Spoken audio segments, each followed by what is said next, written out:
Greetings, fellow shapers of destinies, weavers of worlds, and crafters of fate. My name's Ben, I'm the Rookie DM, and this week we are talking about Session 4 of the Bessar campaign. Let's get into it.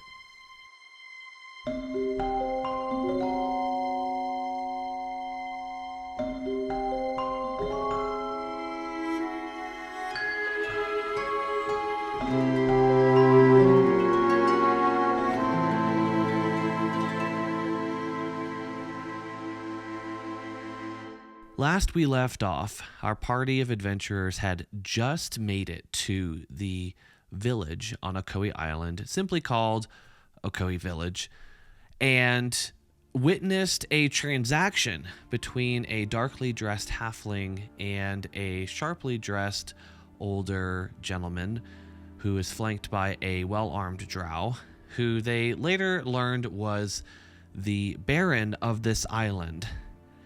And it appears that the halfling had stolen a diamond skull from the temple of Myrkul and sold it to this baron, who they learned is a collector of sorts, a retired adventurer who decided that he wanted to move off to this island, collect his goods, start a little village for largely misfits, former criminals, people that he could entice to basically run this town for him, make a little bit of a living for themselves, and pay him some taxes to fund his collector's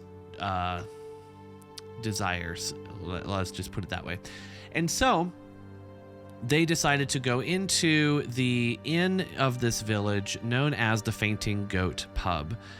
And inside there, they saw the halfling sitting sort of by himself, and used one of the characters in this campaign, in the second group here, has a familiar that is an imp that is able to be invisible pretty much at will, which I'll be like fully honest, I did not know that this was an option before my player chose it.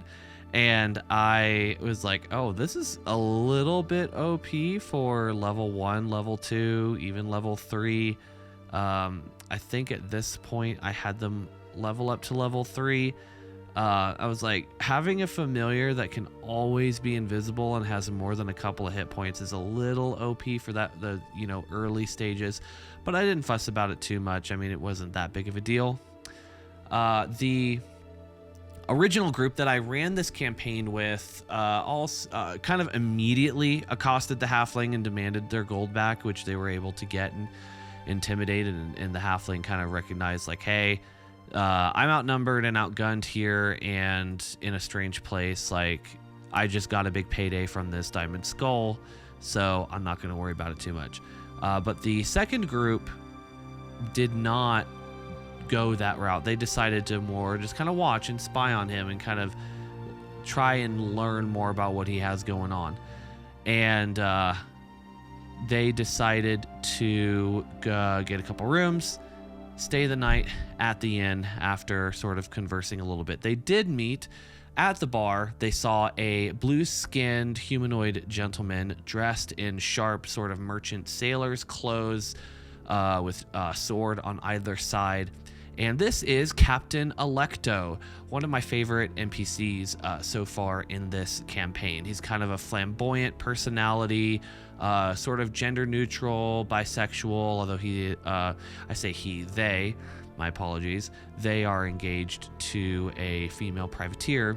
But Captain Electo is just kind of a fun, easygoing, laid-back sort of personality, which was interesting because the first group seemed to really connect to Captain Electo and really took a liking to them very early on. The second group was very suspicious. They were like, this person is too friendly and too nice. Something is up, which I thought was kind of interesting and kind of funny.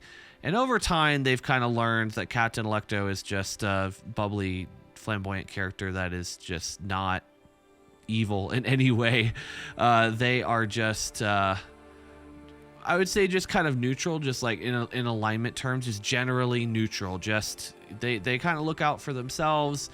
They are not opposed to doing good, but not going out of their way to do good. They're just kind of like, I'm just living my life and having fun, and I'm not hurting anyone. So, you know, that's all I need to do. That's a little bit of their kind of mindset.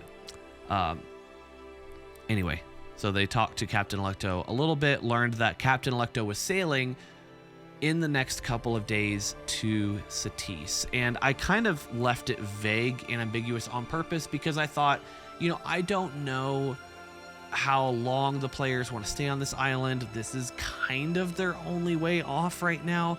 I mean, because I'm thinking realistically, it's a small island, a small town, a little bit out of the way. How many ships that are suitable for the open sea will there really be going back and forth off of this island? Like, realistically, passage is going to be pretty rare. So I wanted to leave. I didn't want the players to feel like they were in a rush to leave the island necessarily, but it's like you got a couple days, right? And part of the reason for that is because I knew what was coming next, which is in the wee hours of the morning, and I let them take a long rest, because remember, everything that's happened to this point was all in the first day. So they had a encounter with crabs on the shore. They had an encounter with two, I forget what they're called, but they're basically like giant caterpillar worm type things.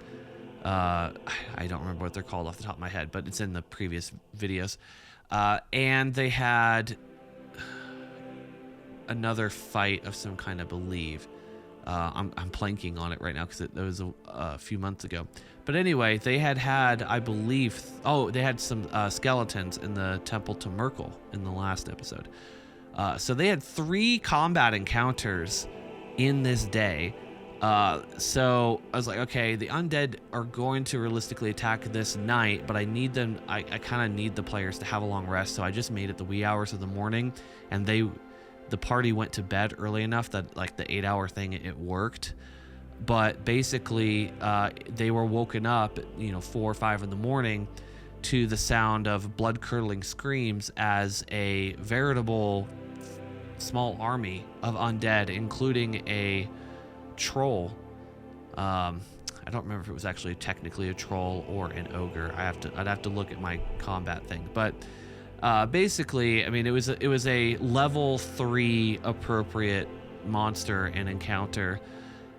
And I gave, as with the previous skeleton fight, in this one there was also a mage that could cast Hunger of Hadar and a couple other kind of necrotic spells that were not super high level, but just enough to make the battle a little bit more interesting, a little bit more complex, because you have sort of the minions, the grunts as it were, who are just normal skeletons hacking and slashing away and kind of getting up in your face. You have the big troll, ogre, whatever, that's doing a fair bit of damage and is big and intimidating.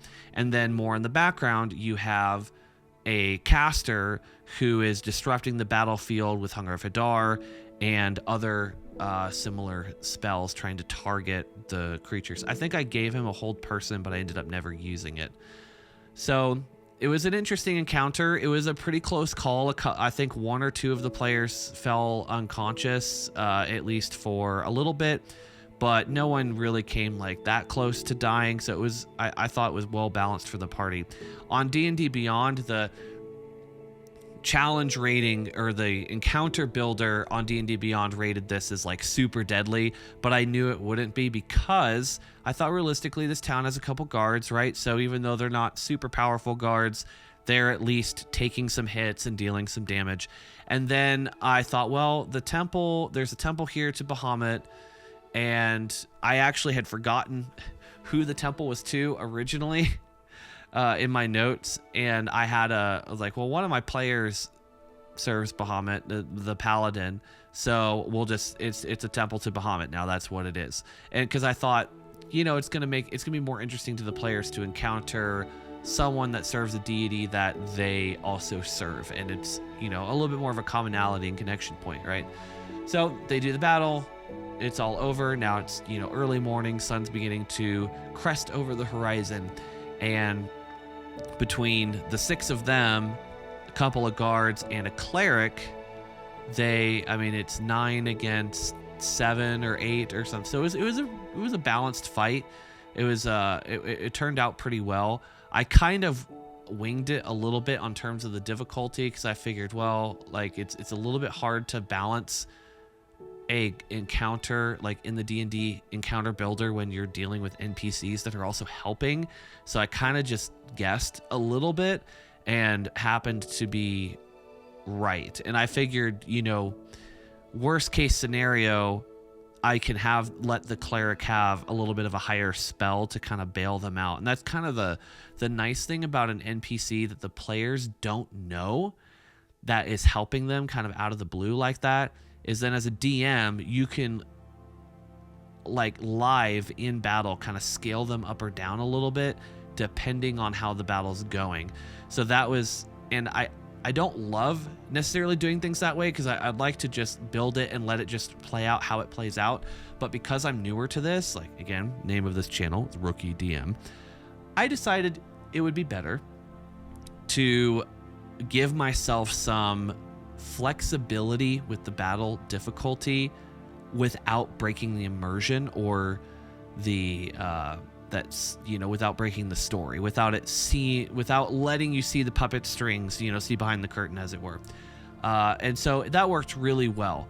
And they ended up talking to this priest afterward about what they found in the temple to Myrkul and all that, and that was interesting.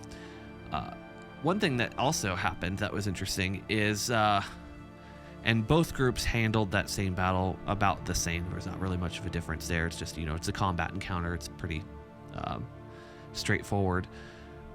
But I kind of had it. The other thing that I had in my back pocket in terms of scaling the battle if things were not going well is I thought, well, Captain Electo is on his ship, and this battle is going to create a lot of noise. So...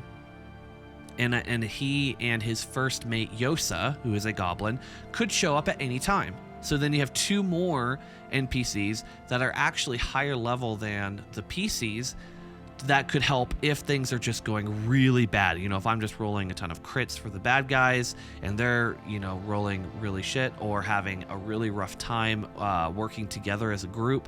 I had that in my back pocket as well, but ended up not needing that. So I had them sort of show up right as the battle was ending, kind of from the docks, and it could work, because you think like, well, it takes a minute to put armor on and stuff, so it could work for them to show up really at any time. So they showed up, and one of my players in their backstory has a very bad history with goblins and lost family members to goblins and such. So then when Captain Electo shows up with his first mate, who is also a goblin, the role play was interesting because the player decided, hey, I hate goblins. That's my backstory. And so immediately it was like, get this filthy creature away from me kind of thing, which Captain Electo did not take very kindly to. He does not like having his inner circle, his people, be insulted and judged like that. And so Captain Electo essentially doubled his price for passage for all of them as a consequence of that, which was kind of an interesting little twist.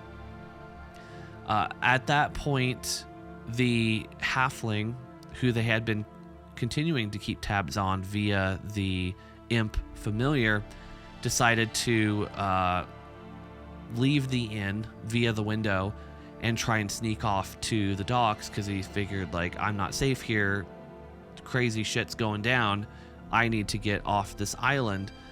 And the players, then gave some chase and accosted this halfling on the beach, and the halfling he has a magic item that allows him to teleport, and it was something that I was like, he has to have that because he didn't solve the darkness trap or a darkness puzzle that's part of the temple to Myrkul. So there's a big chasm, and there's a bridge that was missing. So, and it's a 60-foot gap. So it's like, well, how did he do it? It's like, well, maybe he has an item that lets him misty step like twice a day or something like that, right? So then I thought, well, if the halfling is being accosted by a group of 6 armed individuals, even though this halfling rogue, is much higher level than them. I haven't actually fleshed out the exact details because I didn't think I would need it. I almost did, because it almost came to combat and blows. But even, a level 10 or 11 rogue would have a hard time going against 6 level 3 PCs. I mean, even with because then it's like, how are you going to get sneak attack? The action economy is really not in your favor.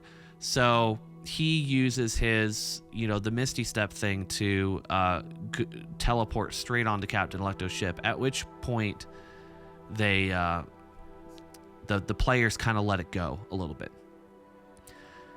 This is where things get a little bit interesting. So the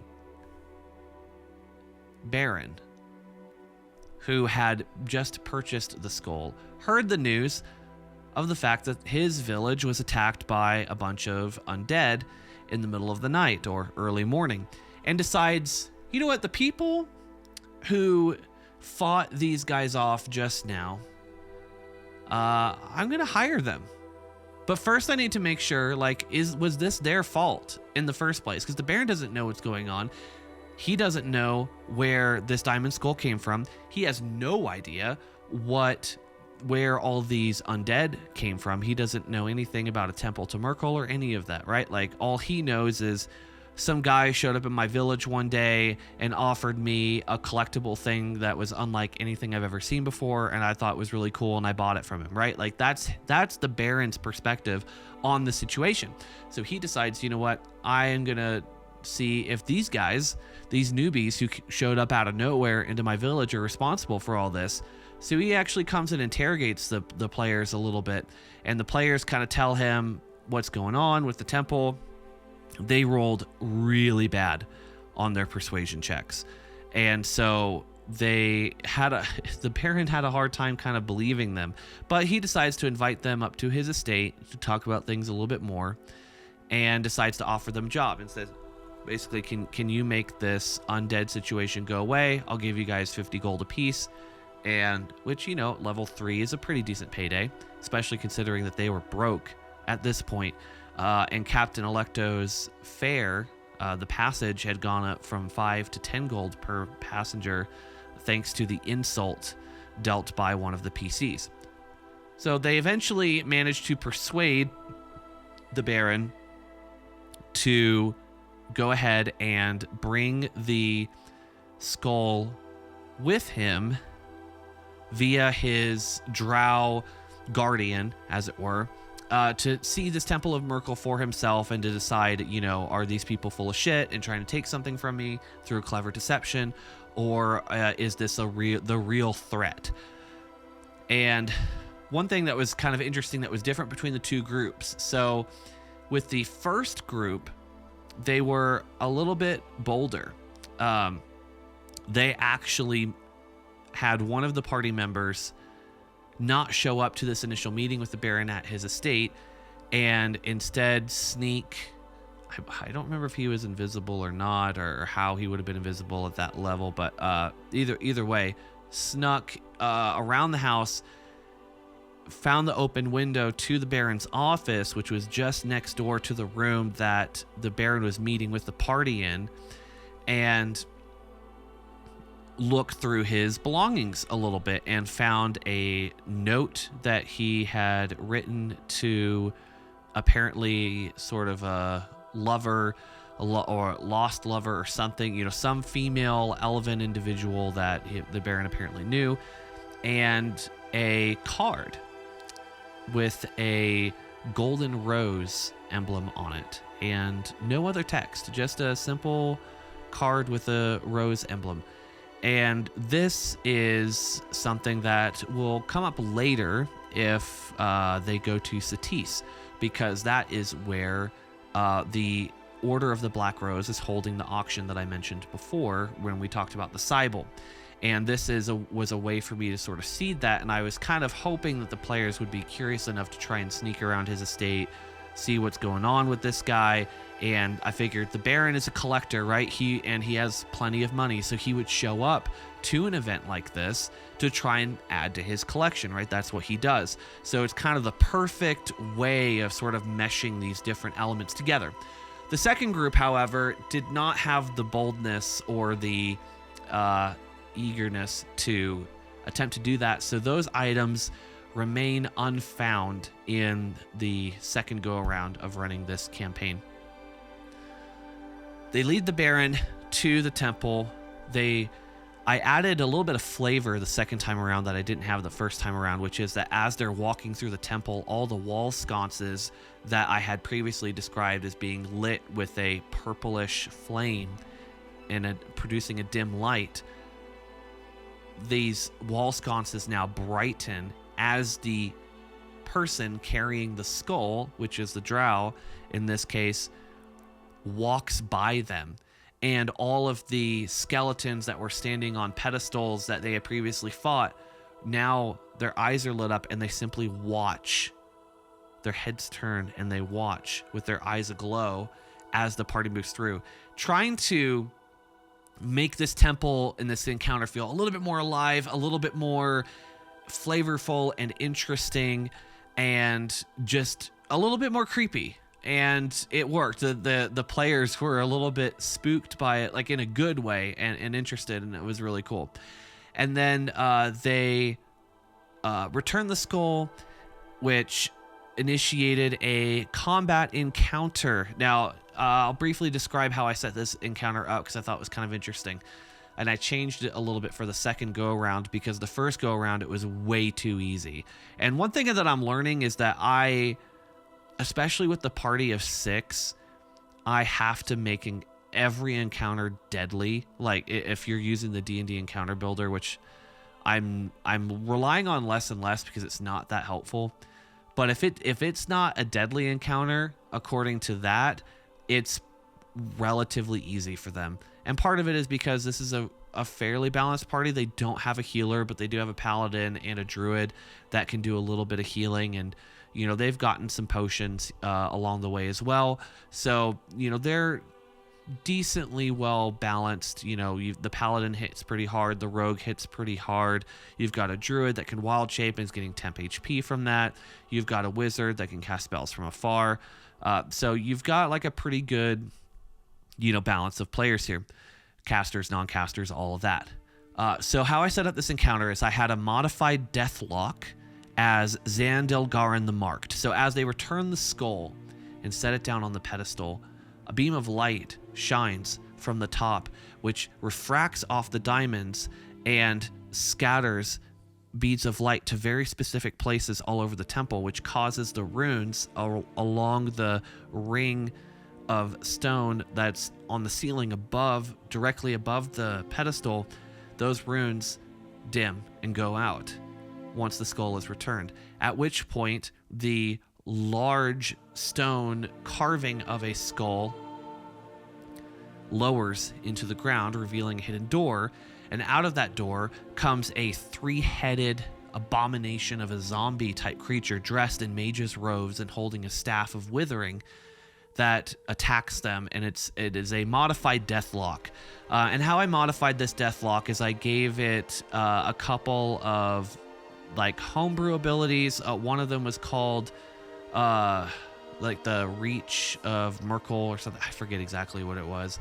But basically it allowed him to make a melee attack from up to 15 or 20 feet away that sapped the life out of it's almost like kind of like a vampire-esque ability where if you fail a save, it drains, it deals a certain amount of necrotic damage, which then heals Zandilgaran the half of the amount and reduces their maximum HP by the amount of damage dealt. So if it dealt 12 damage, your max HP goes from 22 to 10 or whatever it would be, which is pretty, like at level 3, like that's a pretty hefty ability, but he only got to use that a few times. Then he has the Staff of Withering, which never used any charges from that, but I also gave him the ability to cast Hunger of Hadar, again, because I figured, well, if the mage skeletons could do it, then the big boss should be able to do it, right? And it's not a super duper powerful spell, but to start combat, to sort of force the players to scatter about and kind of throw off their positioning and planning, especially because they were all grouped up at the very beginning. It made it for it was a pretty cool encounter. Then around the circular chamber, which is a large chamber, it filled up the majority of like a kind of a standard size playmat. I put 4 pillars made of bone, and the lair action, which level 3 having a lair action is pretty early, but it was a cool way to introduce, because we don't have legendary actions yet, we don't have legendary resistances, and I was like, I want kind of a really flavorful way to introduce more combatants, low level combatants, into this boss fight, just to spice things up. And I want to do it in a way that's like really flavorful and interesting. So the lair action is at initiative 20, 1d4 skeletons, which I think are like a quarter or 1/8 CR. Like they're not very powerful. I didn't modify these at all. Crawl, like form and crawl out of the pillar, these pillars, and they just kind of, because the 4 pillars are scattered evenly across the map, as you would expect, architecturally speaking, then I can kind of put the skeletons kind of closer to the players. And it's a D4, so it could be 1, it could be 4 at the top of each round, but they're able to dispose of these pretty easily, but it just eats up some of the action economy.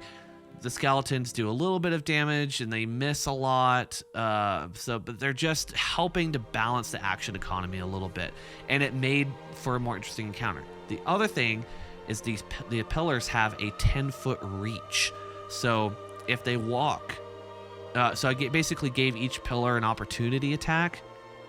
So if they leave a 10-foot radius of each of these pillars, it'll do just a swipe. And I think I just did like a d6 plus 2 slashing or something, or just not that much, but just enough to make them like, oh, I don't want to go near those pillars. It just makes the arena more interesting, especially when you have Hunger of Hadar taking up space as well.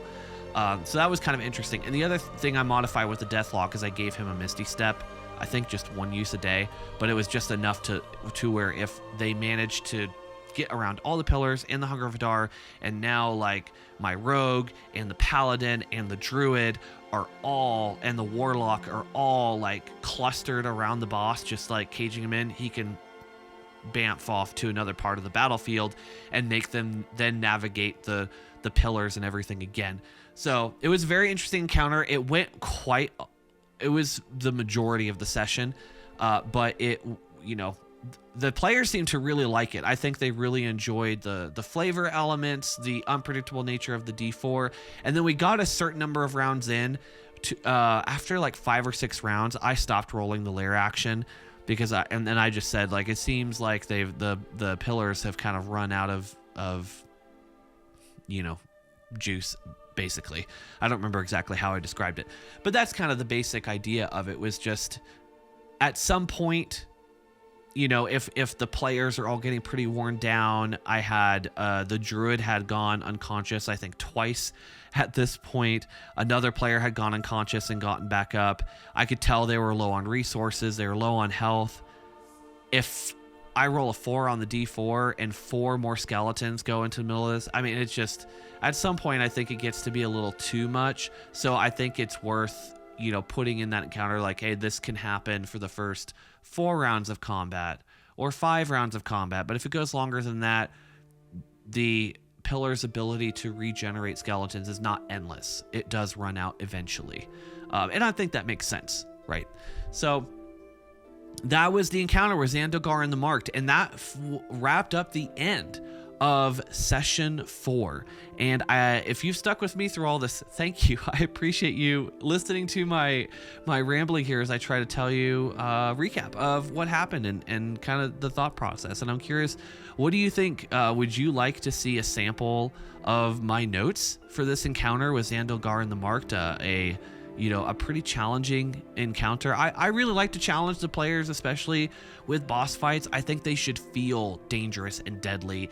It brings excitement to the game. It helps combat to be more engaging and entertaining, and it makes the players a little bit less like murder hobo, I think, in a way, because they realize that combat can be really deadly, and it's not a guarantee or a given that you will survive those encounters, that there will be times when you may have to flee if you get in over your head.